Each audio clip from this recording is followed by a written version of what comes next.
You're now tuned into the most unpredictable podcast on the World Wide Web. It's about to shut it. It's Loud, hosted by Karen. Hey! You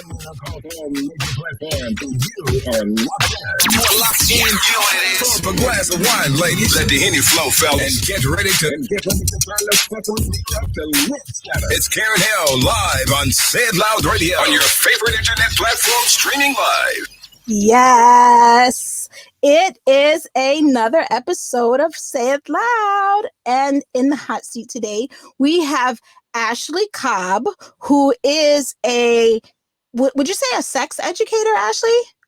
I don't consider myself an educator. I'm a sex blogger. Basically, that's how I started, and that's what I am. I'm a blogger who now writes for publications and has a podcast. That's so cool, though. So I've been following you on Instagram for a while now, and just kind of peeking in and seeing some of the places where you're writing and the questions that people are asking. And I thought you would be a good fit for Sayith Loud, because I feel like we all have those questions in some ways, and we all want to know a little bit more, but we don't know how to go about sometimes finding that information or it being in a comfortable space where we can ask. Right. I agree. So how did you start Sex with Ashley? Sex with Ashley started as a blog. It was more so like a sex education type stuff at first.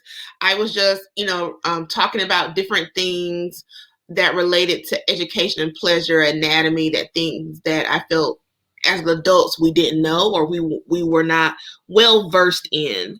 Right. So that's how I got started, as like this place for me to talk about different sexual health things that related to women. Right. So did you start that blog independently? Was that just like something you were like, I'm just going to do this? Or, what was the inspiration behind starting the blog? So I have a degree. My second degree is in health promotions, which is public health. So I wanted to originally work as a public health educator, like at a health department. I wanted to work with women and HIV and STDs. When I got out of college, it was a recession. And so I could not find a job. So I was a teacher for several years. But I still had a love for like sex, and I was talking about sex sporadically on like Facebook. Mm-hmm. And then I had another blog at first. It was a different name, and then I changed it to Sex with Ashley because I realized I was talking about sex more. So I'm like, let me just go ahead and make the sex blog. So that's what I did.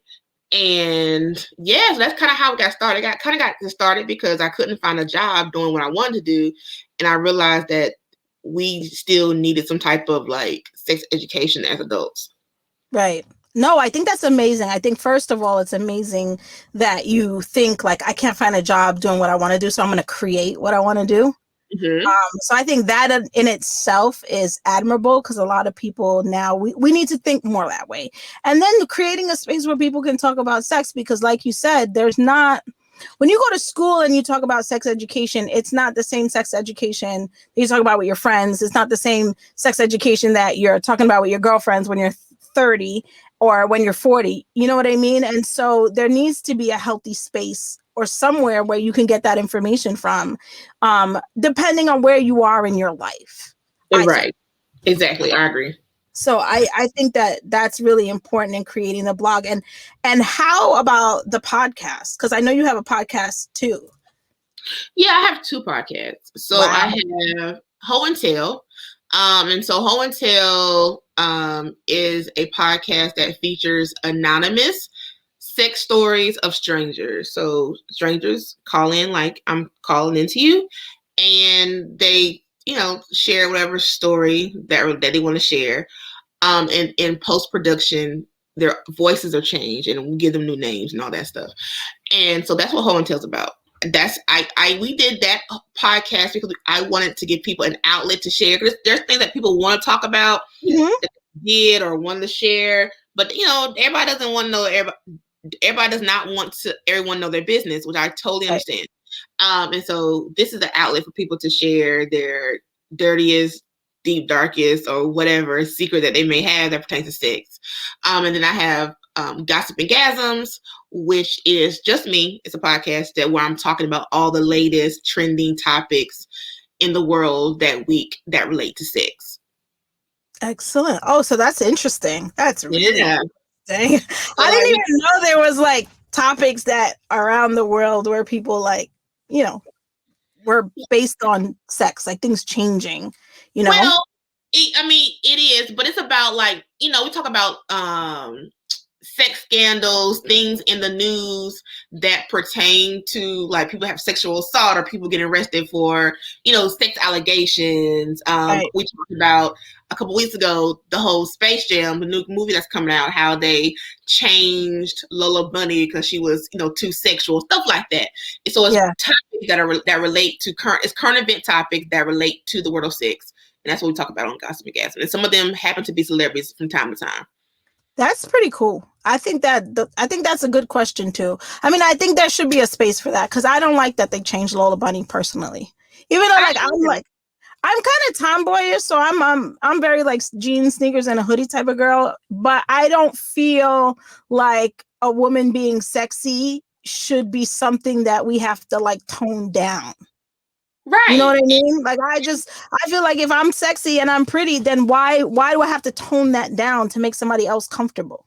Right. And no one asked for that. No one asked to change Lola Bunny. And then, like I said on the podcast, so what are you going to do, for people who have big breasts? There's women who have big breasts. So are we changing every female cartoon character to represent to be like this tomboyish type, gender neutral, less sexy character? Because there are women who have big breasts, so who are they supposed to like have to represent them?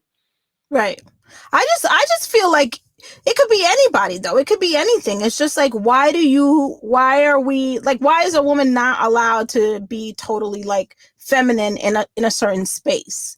That's really what it boils down to. It's like, okay, let's take some of that feminine away from her.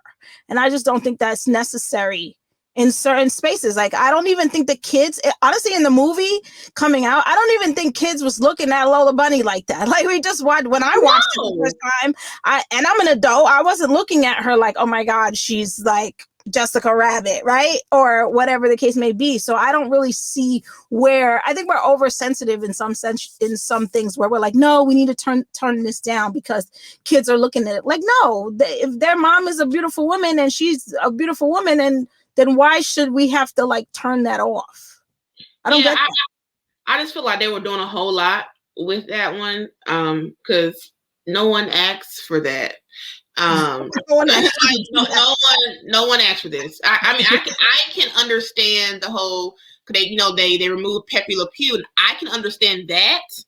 But Pepe Le Pew was doing the most, and even as a kid, I thought, oh, that's a little, he's a little aggressive. That poor skunk or the cat. Pepe Le Pew is he a skunk? What is he? He's a skunk, right? I think he's a skunk and she's a cat. He's a cat. So the poor cat would be like terrified and trying to get away from him, and he would just be like, would not understand, no. So even as a kid, I thought he was doing a lot. So I can see how you like want to tone him down. I can see that. But Lola Bunny, like no one asked for this. So this is very true. What do you think about and I know this is totally off topic and I'm gonna have to drop this podcast sooner because of it, but what do you think about that scandal with Derek Jackson? Child. So here's my 2 cents on Derek Jackson. I feel as though, honest to goodness, I don't feel like Derek Jackson. I feel like Derek Jackson is probably going to still cheat. I don't feel like, just based on the videos that I saw with him and his wife, I feel like he only did the second video with his wife because of his brand. This is how he makes money. He was more concerned about his brand in that damn book more so than he was about his wife's well-being and the status of their relationship. He did not seem really that concerned. I feel like he's still going to cheat. I also feel like she is. I can relate to her because I as from someone who grew up in the church and understands the church rhetoric, I understand what she was saying. Like I've heard women who repeated similar type of theology and rhetoric about men they're with. So I'm not going to shame her per se for that. If you like I said on my podcast, if you want to stay with them, sis, that's your husband, stay with them. Like, that's perfectly fine. But like, what we're not going to do is say the devil made him cheat. No, he cheated because he wanted to cheat. Just be like, I'm going to stay, and just be okay with that. I think the church has done her a disservice, I feel, because she is using God and spiritual texts as a way to justify her husband's wayward dick, and it has nothing to do with that. He just cheated. I don't feel like they're going to be together either long term, because I feel like he has outgrown where she is. That's very deep. I think that so I've been to actually one of his live shows, and it was quite interesting because the whole time I was there, I went because a friend invited me, and my mind was somewhere else. The whole time I was there, I was counting how many people were on the line, and I was like, look how much money they're making from this. That's all. In live shows, that's new to me. Yeah, they did a show here in New York I don't know how long ago, and I went with a couple of my girlfriends, and they all were on this, and it was all men up there. It was all men talking about relationships. All the guys from Instagram, Ace, Jackson, the Steven, all of them with the books, the poet, Mike, the poet. It was all of them. They had a whole tour, and the place was packed with women. It was packed with women, and the line was literally out the door. And the whole time I was just counting how much it cost each person to get in here, how many women were in here, and that they were listening to take advice from these men. And on my podcast, I always get mad. Ashley, because I'm like, if I tell you, you're not going to listen to me, because you're going to be like, oh, she hating and she's single and da da da. But if a man tells you, you're going to listen. So I always thought in the back of my head, like, this is bullshit. Like, women just like to listen to men because they think like men know men better than men. Yet these are the same men that are out here dogging their wives.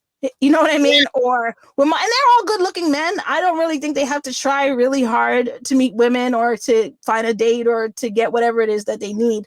I just feel like the reality of what they sell versus the reality of what they live is two different things.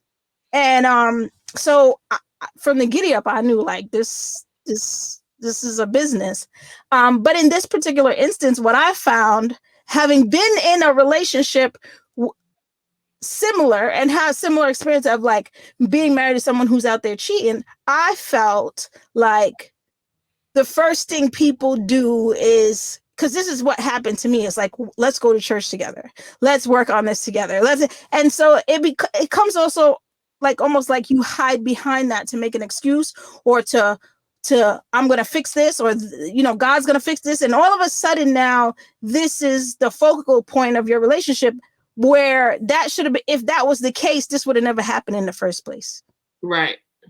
You understand what I'm saying? So I think even for his part, like, I don't blame her at all, but his part sitting there with her saying all these things is like, you're telling her what you need to tell her to make it sound like you're going to do what you need to do. But the reality is that if that was the case, you would have been doing it all along and you wouldn't have been in this situation. So I feel, that I don't know. I feel like maybe she might stay, and I wouldn't be mad at her. I understand some women stay for multiple reasons, and they have children and they got things to think about and houses, and I get it.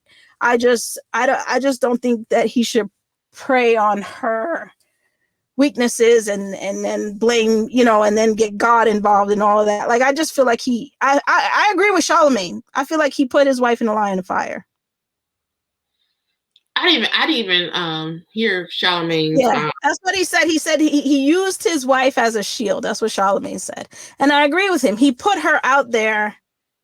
It almost like it deflected off of him and put her out there as the shield to kind of like protect him, protect his brand, protect what he's doing. And I feel like that was she wasn't ready for that. No, wasn't. I don't know why they kept making videos all last week or whatever it was. And she made two, I believe, without him. And I'm like, why are y'all still making videos? Like, just stop and it'll go away. Like, what are you doing? Let it go away. Yeah, just let it go away. Let it go. Because really, at the end of the day, it's gonna wash away, and nobody's gonna care in another week or so. But I just find it so interesting. I mean, maybe his brand will care, but I don't think they're gonna care enough. No, I mean, I think he will probably lose some followers. I was never a Derek Jackson follower or fan, so it doesn't really matter to me. And I think there's some women, who are going to be like, nah, I can't follow him. But there's always going to be people who like, oh, all he had to do was to say God and Jesus. And there's some people who, going to eat that up. Wash it away. All is forgiven. Yes. Yeah, I don't. It's all business. So I want to ask a couple questions to you. What is the most common question you get asked as far as like writing the blog and about, the sex toys that you review? What do you think that people hold back on? Like, what do you get asked the most? I typically get asked the most from women about how they can have better sex with their partners. So I realized that a lot of us are not having great sex. I mean, we're having okay sex, but it's not like the sex that we want to be having. So I get a lot of questions geared towards that. Really? That's interesting to know. That there's so many women. I mean, I believe it. I just think that there's so many. It's so ironic to me that like every time I meet a man is always talking about, like, when you talk to a man about sex, I'm going to do this, I'm going to do that. They're really confident. And then when you talk to women, they're not as confident. They always tend to feel like I need to learn to do something else, or I can do something better. So it's like we're more self-conscious as females. And then men are just like, nah, I got this. And sometimes they don't. A lot of times they don't. Because a lot of times the questions, like I always tell people, most of the time, 9 times out of 10, if you are not having good sex, part of it could be you not communicating what you need. So that is a part of it too. But a lot of times it's the person you're having sex with don't know you or your body, or they don't care enough to learn what it is you like and need. So it's a lot of times the sex that you're getting. Yeah, so I totally agree with that. That people aren't communicating as much as they should be communicating to get the results that they want to get in sex and kind of learn each other. And I don't think it's just from a female point of view. I think from a male point of view, like I said, like there's a lot of people that, like, in my last relationship, this worked. And so they bring it into their new relationship and it might not necessarily work in their new relationship. So right. I think that's it happens. If you could demyth any sex related topic, what would it be? I think this is a good one. I was kind of talking about this yesterday on Facebook. That sex toys. So a lot of people assume that you don't need to use sex toys because if you're the partner, or sex toys take away from the experience. And most of the time, people think this are male. They tend to think, well, I don't need that, or like, I ain't with that toy stuff. You got me. But sex toys actually enhance the experience, and it's okay to use a sex toy in addition to your penis. But no, I think that's great. I'm all for that. But I do think that there is a large group of women too. There's not just men. There's women that are like, well, why would I need a sex toy if I live with a man in the house? There's women too that will say that. And you're like, no, it's not. It doesn't take away because somebody else is there, it's going to enhance the experience. It's going to give you guys more opportunities to try new things and kind of engage in, different things that you can do together versus just like, okay, he has a dick and there it is. But there are a lot of women with that mentality too, because I have a lot of the toys that I in my house that I give away, and there's women that are like, well, I don't need that. And I'm like, well, it might be fun. And it's like, well, I got a man at home. And I'm like, okay, but there's ways to like enhance your sex life by using the toys as an addition to whatever it is that you're doing. So. Yeah, it's like I tell people, like, toys are the icing on like your favorite cake. The cake is already good by itself, right? In most cases, and the frosting, the icing just adds to it. So that is like sex toys. And also another myth is that you don't need to use lube. You should be using lube every time you have sex. Every time, no matter how, if you have that WAP or not, you should still be using lube, because with the friction of the sex, how it goes, you're going to dry out, right? So you should be using lube, and the wetter the better. So it's I don't have the numbers, the percentage top of my head, but it's a percentage of, basically, when you use the lube as a vulva owner, you are more likely to orgasm. You have better orgasms. You orgasm faster, quicker with lube because you're wetter. Even if you have no issues getting wet down there, incorporating lube into your life will make it more pleasurable, and will make it easy for you to orgasm. So you should always use lube. That is a really good piece of information. That is like dropping gems. So ladies and gentlemen, if you're listening, you all should be using lube all the time. Whatever kind of lube works for you, but you should be using it and not say, well, I don't need it because, you should have it. You should have it. And you should try different ones. I always tell people that too. Like, you should try different lubes and see what works for you, because different things work for different people. And experiment with whatever it is that you feel like, oh, this might be good for me. This might not be. My partner might need this. I think that's a good one. That's a good myth too, because I think a lot of people are like, well, I don't need it. They do. Well, yes, you do. And I'm a fan of Momentum. I worked with Dr. Dre last year. I'm a fan with Momentum Lube. I like Momentum Lube. I like the silicone lube. I use it. I like it better than the water-based one. I don't really like water-based. Water-based tend to be a little thin, and it dries out quicker. So the Momentum silicone lube works great, and I'm a fan of that one. Oh, shout out to Dr. Dre. He was on my last episode, and he's now our in-house doctor. And every time you order from my lingerie line, you actually get a free sample of Momentum. So you guys can go shop. I can plug real quick. You can go shop sayithsexy.com and get your free Momentum lube. So I think that's actually a good, very, very good myth that people need to know. What about men, Ashley? What are some of the things so I have a lot of guys that listen to my podcast. Mm-hmm. What are some of the things? Yeah, I have actually more men than women, to be totally honest with you. What are some of the things you think guys need to know? Because we talk to the ladies, they take classes and all that kind of stuff, but I don't know if the guys, like, there's some things they need to know and they don't really ask questions, but what do they need to know? What are some of the things they need to know about a woman's body and having sex, or a male body, depending on who their partner is, that they just probably don't think about?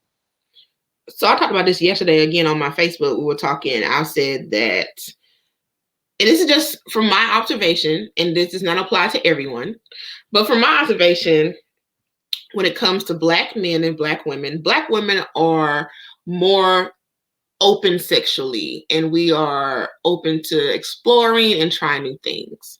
Black men feel like, they are freaky. And I post this on Instagram too. Like they feel like they are like top tier freaks because they lick booty and had a threesome back when they was, 18.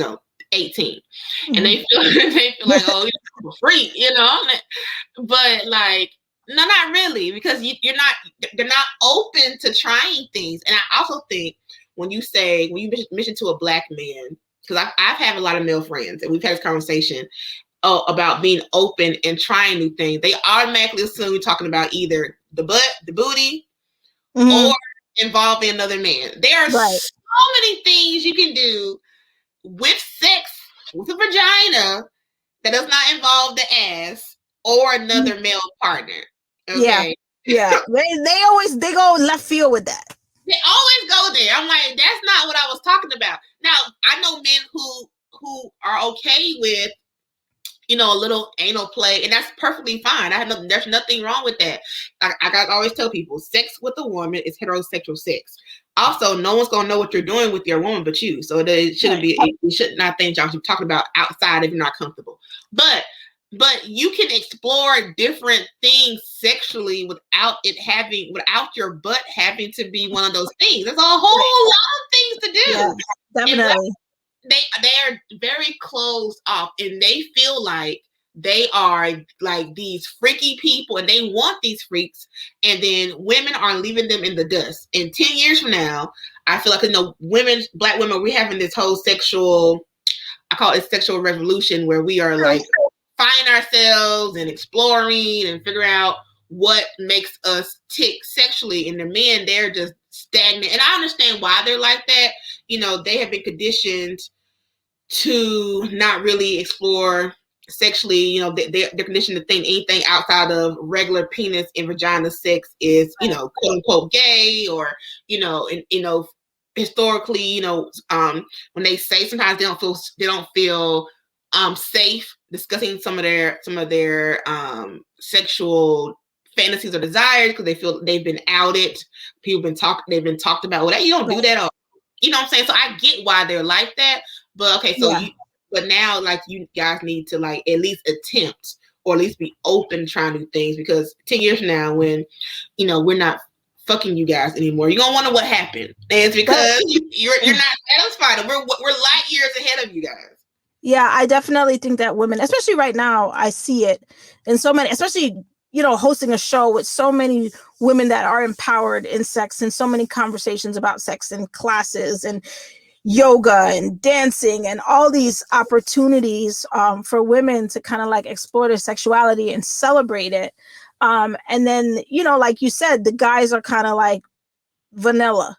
For a lack of better term, it's like, nah, it's dick and it's pussy, and that's just about it. And it's like, no, there's more, you know, and you need to be open with your partner and have a discussion and kind of like get out your head sometimes. Because the fact of the matter is, like, a woman will enjoy it, but so will a man. Don't get it twisted. Like, there's other things you can do, guys, that you're going to enjoy, and you're going to orgasm just as much, but you have to be open to have those conversations, to be comfortable with your partner, to be able to say, okay, you know, I'm going to try something new, or let me Google, you know, and not feel that sense of like, okay, this is weird, or this is a shame, or things like that. And I get it. Like, society has it, especially with Black men, minority men, like, society has it that like, yo, if you don't do it this way, then every other way is wrong.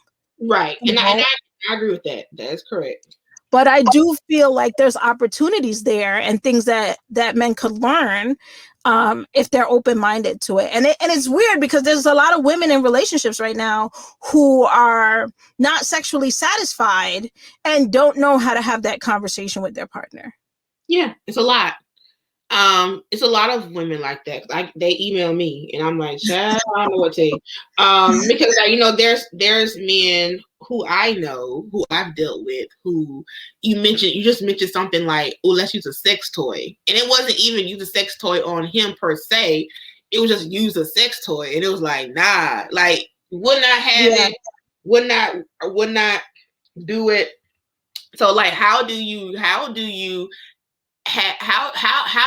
explore when you have a person who is not open to even just considering the idea of a small sex toy? So, you know, you really are limited for what you can do with that person. Yeah, that's sad. That makes me sad, because there's some woman walking around now miserable, you know, and it's not that she doesn't love him. It's just like, yo, I'm not satisfied sexually in this relationship. How do I get you to the same level that I'm on? If you're not willing to have this discussion, if you're not willing to try anything new, if you're not willing to kind of like read an article, you know, And it's a hard conversation to have, because you don't want to take away somebody's, like, you don't want to make anybody feel bad, but at the same time, you have to kind of express what it is that you need and vice versa. Exactly. So how does somebody do that? Ashley, like, how do we just be like, okay, you need to read this article in this magazine? You need to read this Dear Ashley blog so that they can, like, how do you start that conversation with someone? So I always tell people all the time. So I give advice from someone who is like single standpoint. So like if you're married to someone for 20 years, obviously you're not going to leave them, clearly.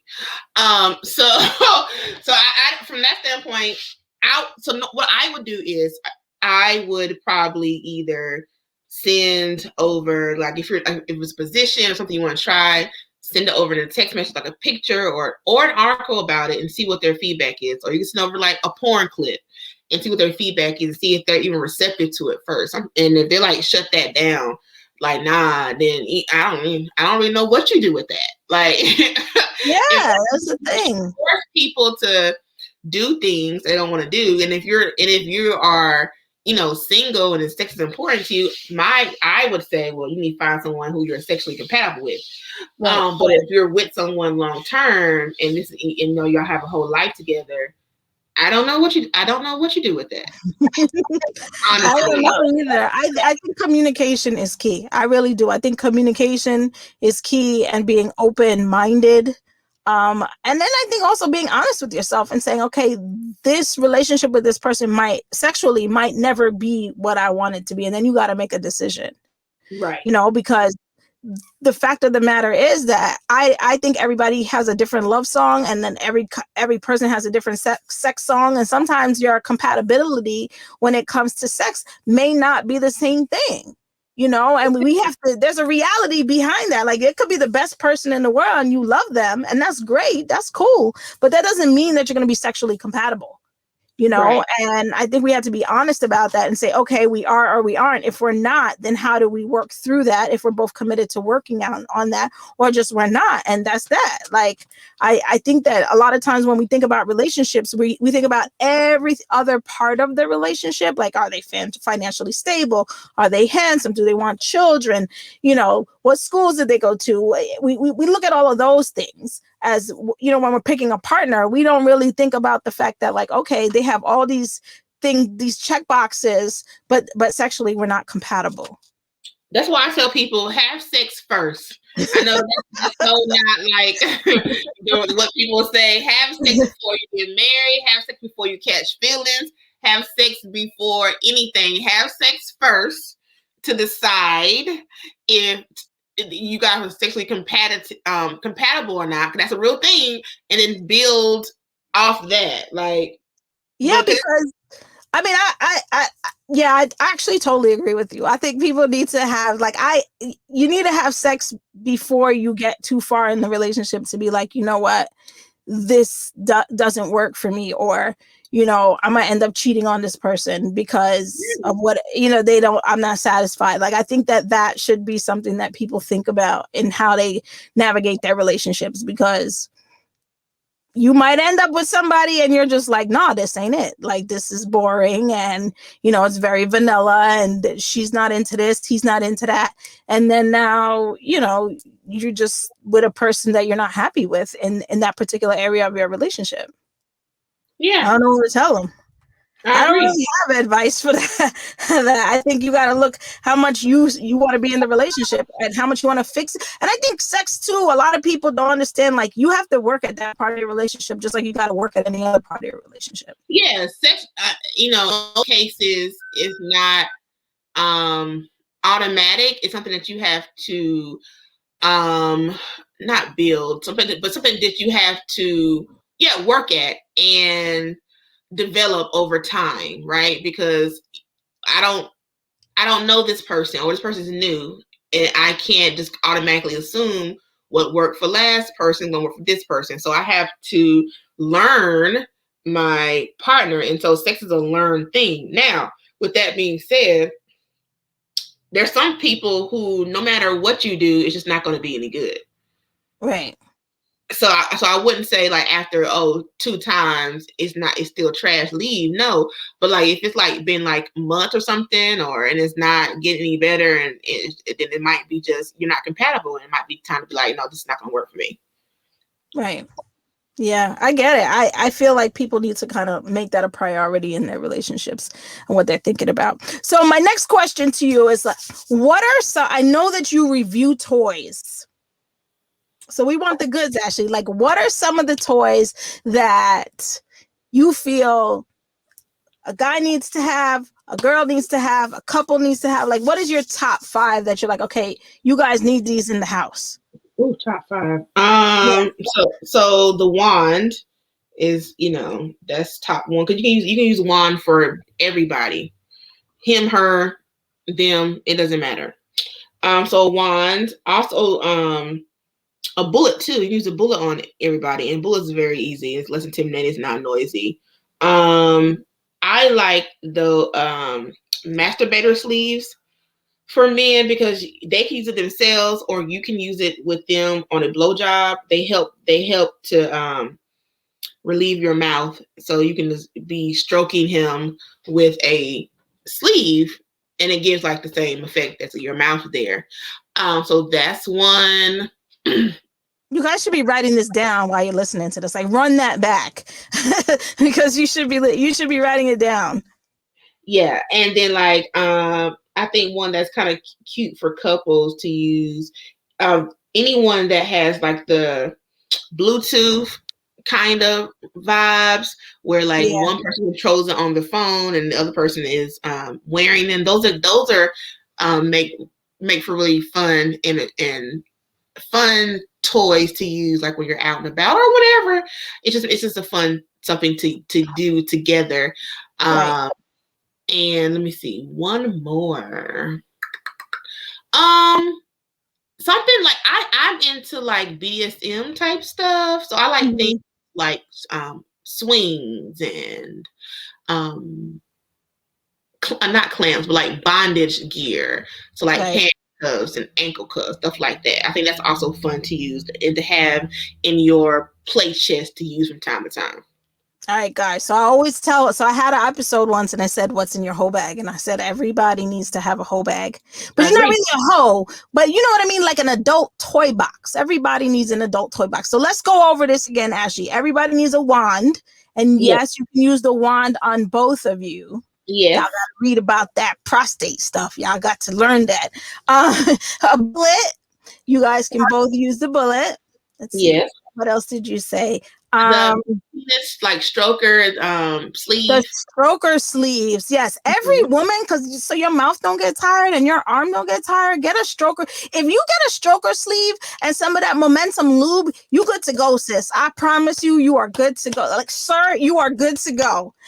So get that. What else did you say? The Bluetooth. The remote.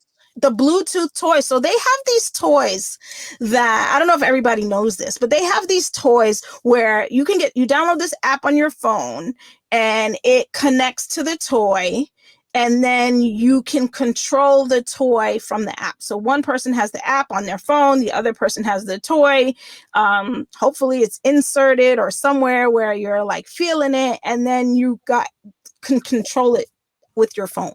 So it's kind of fun to go out and have that. And then if you're into BDSM, there are like swings and handcuffs, there's rope, there's floggers.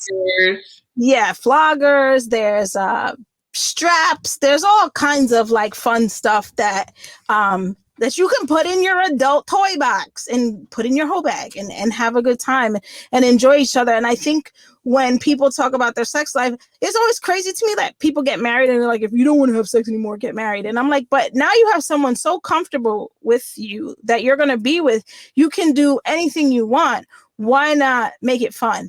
Why not try all the things that you've always wanted to try and kind of like make it fun? Because I think anybody could use it, but a lot of people say, oh, you get married and then you don't. And I'm like, but there's so much Trust me, there's so much.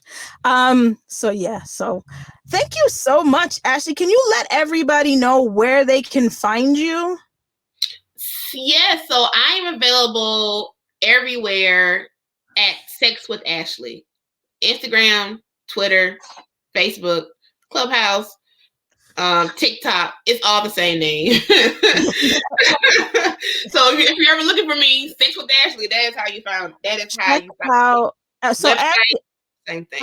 I follow Ashley on Instagram. She's always doing like reviews of toys. So if you're interested in certain toys or you're interested, just go check out her page and kind of like watch the videos and find out what works for you or learn a little bit more. I think it's a good place to start. So I'll say this. So my original page was deleted. Really? Yeah, it was deleted in February. So I have a backup page, which is Sex with Ashley _ but it's still Sex with Ashley. So I don't do there aren't any toy reviews on that page. Okay. There aren't any videos of toys at all. So that was on my old page. Where can they find it? Can they find that anywhere? There are some old ones on YouTube. Okay. From like several years ago, but now I've kind of gotten away from doing reviews for toys. Now I write and I work with Love Honey, so I educate on their toys. But so we can definitely have people go check you out. So Ashley also writes on blogs, so you guys can go check those out as well. Yes, I write for Madame Noir and Black Love, so that's how I make my money nowadays. I write about sex, so that's what I do. I think that's great. I think that doing something that you love and you're interested in and getting paid for it is amazing. It is. I just think that that's so dope that you get to kind of like create what it is that you want and it works for you. So I'm always happy when I see people doing that and it worked for them. I always feel like that's dope. Like you get to, you don't have to conform, you create. I just think that's dope. Thank you so much. I was saying it was a journey to get here, but we're here.